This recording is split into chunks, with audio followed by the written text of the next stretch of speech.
Good afternoon. Welcome to this week's edition of the Risk Safeguard Advantage podcast. I'm John Bielek, and I am here today to give you, meaning the employers, the business owners, the managers, the leaders of companies out there, an advantage over the competition. You know, I can't think of a better time to talk to you about advantage over the competition than the day after the closing ceremonies of the 2021 Summer Olympics, with the United States surpassing China in the gold medal count over the weekend, coming in first place finish in both gold medals as well as overall medals. Congratulations to the Team USA athletes. I can only imagine what it's like having to train every single day under the cloud of COVID-19 and the future being unknown, but still gathering up your Olympic and athletic spirit to perform at a top tier level, to take on the competition and represent your country to the rest of the world. Congratulations. Kudos to all the athletes. Enjoy your medals, enjoy your time off, and I look forward to seeing you again in 4 years. You know, coming off the closing ceremony of the Olympics, I thought to myself, having to train in this environment is awfully like having to run a business. The goal of getting better tomorrow by what you do today with such an unknown ahead is no easy task. And that's what business managers, owners, leaders are faced with today, is getting the best out of your people day in and day out in a challenging environment, in a challenging situation, so that you are a better company tomorrow than you are today. I'd be curious right now how many companies are committed to bettering themselves versus just hanging on right now. It is the companies who are willing to do the hard work and the effort right now to be better tomorrow that are going to surpass their competitors. And that's what these podcasts are about. Everything that I talk to you about, everything that I recommend is extra work. I get that. It is not easy. It's not easy being a best practices company.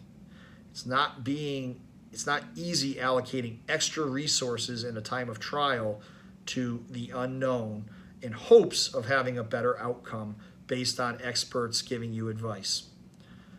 But it is those that are willing to take that leap, to take that fall of trust and say, if I better myself today so that I may have a better tomorrow, I can only imagine the advantage I'm going to have over the marketplace and my peers. Labor shortage was something that I predicted at the beginning of 2020 as one of the biggest emerging risks, if not the biggest emerging risk to mid-size employers. I don't want to pat myself on the back because I hate being right about this. The labor situation is challenging for all mid-size employers, especially those that are in production environments. Right now, it's very hard to staff. It's very hard to find bodies, let alone good bodies, and every employer is struggling with it. Matter of fact, I saw a statistic over the weekend. Right now, the United States has 10 million job openings without labor to fill them. This has become an employee-driven market. The employers no longer have control of the workforce, and they can't stand it, and they're trying to do everything they can to control the situation, which is making business owners frustrated and is challenging the companies. And unfortunately, it's not changing anytime soon. Everyone keeps crossing their fingers, hoping that once the government stops with the extra unemployment benefits, that it'll all just go back to normal. Well, I can tell you folks, that's not going to happen, unfortunately. And frankly, if you think about the work product that's coming off the couch for you after a year of collecting unemployment benefits, I don't know if I'd be the first one to hire them back either. I'm not picking on anybody who had to stay home because of circumstances of taking care of children or a loved one, or just too afraid to enter the work environment because of the COVID-19 virus. I'm just telling you that, like training for the Olympics, like training as an athlete, you can't just walk in after taking a year off and pick up right where you left off. It takes time to get used to what you're doing every day, get in a rhythm, and that's going to affect productivity as well. Employees who have been taking some time off to take care of their personal matters are not going to be on the top of their game. They're not going to be in Olympic condition. And you as employers have to understand that. What's more important as employers is that employees now have control over their destiny. They know that employers are looking for good people out there. So if you have good people on your team, you need to make sure that they're being appreciated, recognized, applauded, thanked, whatever you want to do for your good players on your team, because right now they know they have options. And frankly, folks, every study you read, most of the motivating factors for why employees change jobs and do what they want to do is not just because of money. I know that's the simple solution. Throw more money at an employee to make them happy. Well, that may be a short-term fix, but is it long-term sustainable? What happens if we get back to a robust workforce? Can you afford to pay everybody more money? And that's what this is about. This is about finding opportunity in the challenges that are created today. And I'm going to ask you a simple question as the employers out there. Are you a workplace that employees want to go to in the morning? And if not, that's something you need to look at, because right now they're not going to be going much longer. All the statistics I read a great article last week or the week before to you talking about the great resignation is underway. Employees are leaving their jobs in drones. They are not tolerating a work environment that they don't like going to anymore. They're finding new jobs, they're taking breaks, they're burnt out. And I could recite statistic after statistic, but the long and short of it is, if you are an organization that is mandating what your workforce must do in order to work for you, pretty soon you will be mandating a much smaller workforce. That being said, and this comes from an article with a management consulting group that we work with, if you are a magnetic employer, meaning employees want to come to work, they want to work for you, they want to come in and be productive, you are going to have such an advantage over your peers right now, because frankly, leading a magnetic organization in times of trial and tribulation, as well as times of prosperity, is extremely hard. It takes a lot of extra effort to run a magnetic organization every single day that makes employees want to show up, want to be productive, and build your culture successfully. In the risk management and insurance world, I call them best practice employers. Your best practice organization, your best practice employer. Those types of employers traditionally will see much lower workers' comp costs, much lower workers' comp mods, much lower healthcare costs because their employees are taking care of themselves health-wise. So just from an insurance cost perspective, magnetic employers or best practice cultures have an advantage over their peers. That's why we look at this stuff. I know most people measure the success of their insurance program based on the price they pay every year. Well, if you are doing everything in your power to drive the cost of your insurance down via being a best practices organization, you're going to reap rewards in so many other areas that are so much more plentiful than what you save on your insurance dollars every year. Talk about improvement to your profit margin. Let's talk about increases to your revenue while you're enjoying that improvement to your profit margin.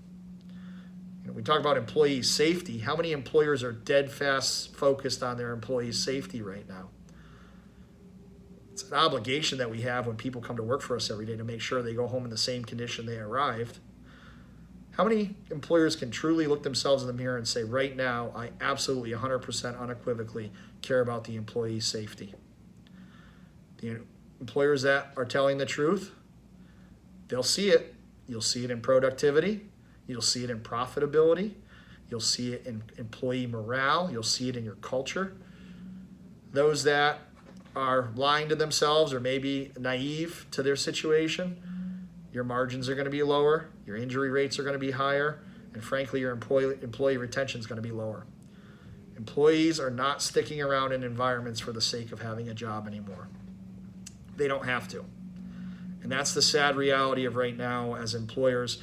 We are not used to this type of environment because it's been an employer-driven environment for so long that these labor challenges are causing us to rethink how we do things. So I'm going to challenge you as an employer today to ask yourself two important questions. One, do my employees want to get out of bed and come to work for me every single day? Do they hit the floor and start running first thing in the morning because of the environment and the culture that you've created in your organization? If the answer to that question is yes, you're on the right path. Second question, are there things that I can be doing to show my employees how much they mean to me, how much I care about them, how much they mean to this company, this culture, this organization, this workforce, that I'm not doing today that I can be doing tomorrow? The answer to that question is a list of things I would get started, because you will be in the minority. Most employers are not focused on taking care of their employees right now. They're focused on maintaining the business as it existed before COVID, or just surviving the effects of COVID. Again, Olympic athletes train every single day for an event 4 years away, knowing that if they improve every single day, the likelihood of success will be greater than if they don't. I want you to win a gold medal. I want you to be successful. This podcast is all about having success in business. I can tell you the financial rewards alone of being a best practice magnetic culture is going to far outweigh any insurance savings that can be delivered because of those things. So think of your risk management advisor, your insurance advisor. If they're not talking to you about the greater picture, the bigger picture, the greater opportunity for you and your organization right now, you're probably with the wrong advisor. Because if it doesn't challenge you, it's not going to change you. And since everything is challenging right now, the opportunity to change and the opportunity to improve has never been better. So if you're with someone who is not telling you there's so much opportunity for you right now, you are surrounding yourselves with the wrong people. I want you to have a great week. I want you to be well. I want you to take care. But most importantly, I want you to implement changes that make your workforce wake up in the morning and come running, because guess what? Their friends will follow them. Take care. Have a great week.